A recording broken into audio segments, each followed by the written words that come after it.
დღეს კი ამბობთ თითქმის 80 წლის წინ დაიწყო. აგვისტოს 1 ჩვეულებრივ დღეს თბილისში სამშვილიან ოჯახში ნაბოლარა დაიბადა, სახელად გოდერძი, გვარად ურგებაძე. გაივლის წლები და ის იქნება პირველი სასულიერო პირი, ვინც საბჭოთა საქართველოში ბერად აღიკვეცა. დღეს მისი სახელი ყველამ იცის. პროფილი დღეს ბერი გაბრიელის ცხოვრების აქამდე უცნობ ამბავს მოგიყვება. შემოგვიერთდით ჩვენ ვიწყებთ.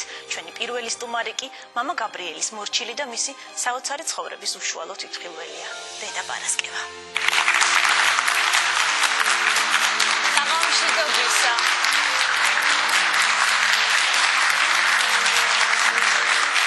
გამარჯობათ. გაბრძანდით თუ შეიძლება. ძალიან დიდი მადლობა რომ მოხვედით ჩვენთან. დედაო, თუ შეგიძლიათ გაიხსენოთ ის დღე, როცა პირველად ნახეთ მამა გაბრიელი. როცა მონასტერში მოვედი, მაშინ გავიცანი, ის ხო 93 წელს გაზაფხულზე. და პირველ მერცხლს მეძახდა ხოლმე, ამიტომ გაზაფხულზე რომ მოვედი. დავინახე ბერი, რომელსაც ხალხი ყავდა ხარში შემოწმული და ესაუბრებოდა. როდესაც მამა გაბრიელი დავინახე, რაღაცა მიხვდება რაღაც თითქოს რაღაცა ახლოს იყო ჩემს სულთან. და მე მამა გაბრიელთან მონასტერში ყოფნის დროს ძალიან ახლოს გავიცანი. სიზმარში კი ვნახე მამა გაბრიელი, თითქოს მეუბნებოდა სიზმარში უფალი, რომ აბა შეიძლება როგორ მოვული ჩემს წმინდანსო. და მე მართლაც მეორე დღეს მონასტერში კრება შეიკრება, მეუფე დანიელი მოვიდა.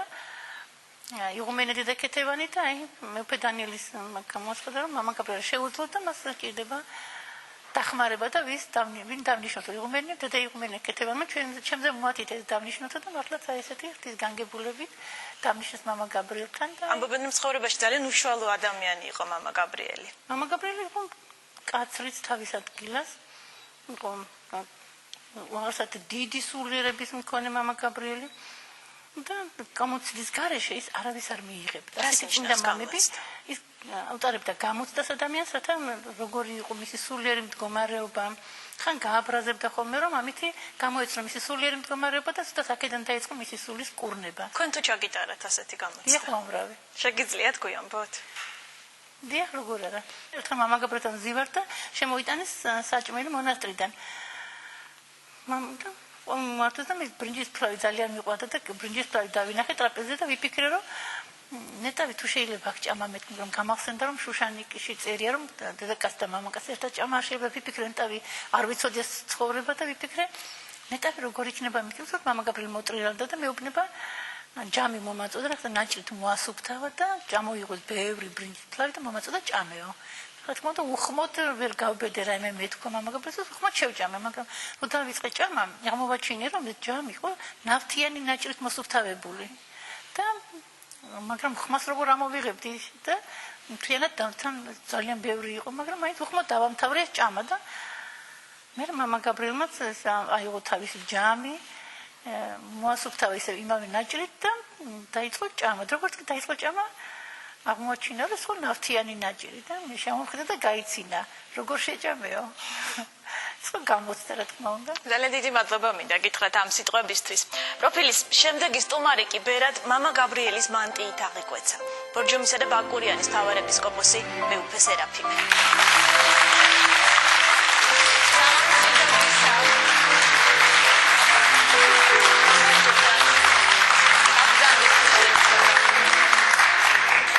მეუფე სწორედ ის მანტია მამა გაბრიელის? დიახ, ეს არის ის მანტია, როგორც მოგახსენეთ, რომელიც რა თქმა უნდა ჩვენთვის და ჩემთვის დიდი სიწმინდეა და რომელიც მიბოძა მამა გაბრიელმა აღკვეცის წინა დღეს, როდესაც უწმინდესის ლოცვა კურთხევით მე მაშინ მორჩილი აკაკი მარტყოფიდან გამაგზავნეს ჯავახეთში და იქ გზაზე ვარძიაში მეუფე დანიელმა აღკვეცა ბერად.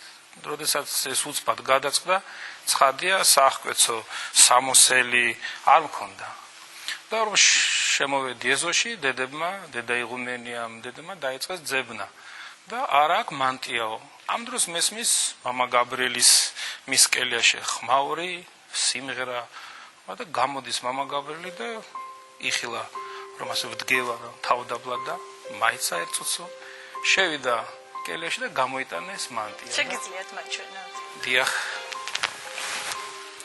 აი ეს არის მანტია, რომელიც იყო მისი მე ჯავახეთში როდესაც ვიყავი მე ბერმონაზონი ყოველთვის ასე ვთქვათ ვინახავდი ამას მე ვაჩუქე мама იღუმენ მაკარის ხო და დღეს არის мама მაკარისთან როგორ იყო ეს სინამდვილეში თქვენთან ურთიერთობისას როგორი იყო როგორც ყველასთან ალბათ მოფერებით თან მამდაბლებდა აი მაგალითად მე გავიხსენებ როდესაც უკვე გავხდი ბერი ჩამოვედი სვეტიცხოვლობაზე და ღამე როდესაც უკვე ლოცვა დამთავრდა არ მქონდა დასაძინებელი ადგილი ვტრიალებ ხედავ мама გაბრიელი პატარა ოთახში ტახტია პატარა და ერთი ხნიერი ქალია მრევლი და რას ეძებო და მე ვთხარი არაფერს და მიხვდა და აი ჩემთან დაიძინებ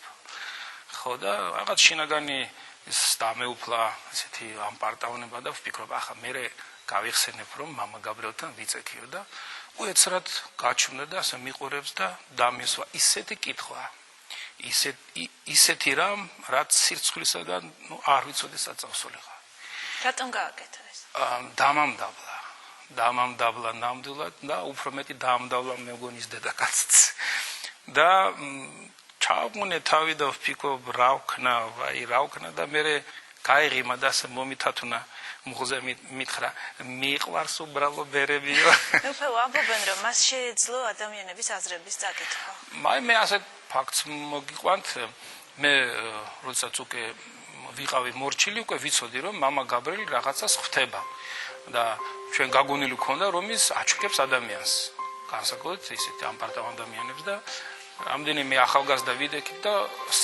საუბრობთ რომ мама გაბრიელი თუ გვეტყვის დაიჩოქიო არ დავიჩოქებთ და მე გულში გავიფიქრე არა ალბათ დავიჩოქებ მაგრამ ის ამდა არა მე არ დავიჩოქები და შემოვიდა мама გაბრიელი მრევლი იყო დაიწყო ქადაგება ასე ხელებით გაშლა უეცრად მოტრიალდა და იმ ახალგაზრდას ვინც ამბობდა არ დავიჩოქე ესეთი რკინის ხმის საოცარი ხმა ქონდა დაიჩოქე და ეს ახალგაზრდა დაიჩოქა რა მუხლებზე და თავი მიადო იატაკს მე ისევ არ მიაქცია ყურადღება და ამ ბავშვმა ეს აწია თავი ეგონა უკვე შეიძლება ადგომა და ეს ზურგით იდგა мама გაბრიელი და უცბად მოტრიალდა და დაიჩოქე ისე უთხრა საოცარი ნიჭი ქონდა და მე გავიხსენებ როდესაც რამეს აი მამხილებდა მე მაგალითად ან რამეს ისეც მეტყოდა ხო მე იცოდა ისეთი გამოხატვა ისეთი მოფერების ბევრჯერ დამამდაბლა მე და მე თქვა მოყვასო მაპატიე ასეთი სიტყვები იცოდა და მე ვთქვი мама გაბრიელ როგორ გეკადრება მეთქი ძალიან დიდი მადლობა მე ერთმა დაგვიცა სახლის ეზოში საკმაოდ ხშირად მეზობლები ერთი უცნაური სანახაობის მომსწრენი ხდებოდნენ. პატარა ბიჭი ყოველთვის ყველასგან განცალკევებით თამაშობდა. კენჭებისგან პატარა სახლებს აშენებდა, შიგნით ასანთის ღერებს ანთებდა და ამბობდა: ეს სახლი ეკლესიაა, ასანთის ღერები კი სანთლებიო. მაშინ მე-20 საუკუნის 30-იან წლებში 5 წლის გოდერძისთვის ეკლესიის შესახებ არავის არაფერი ჰქონდა ნათქვამი. მოდით мама გაბრიელის ბავშვობაში ვიმოგზაუროთ.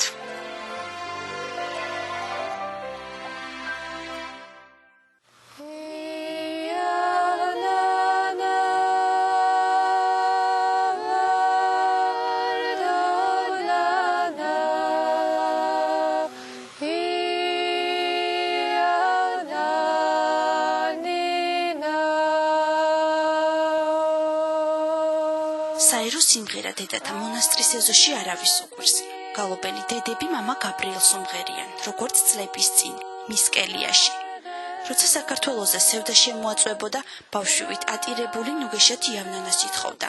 სიმღერას, რომელიც ბავშვობაში აბრუნებდა. იმ წლებში, როცა ჯერ კიდევ გოდერძი ურგებაძე ერქვა და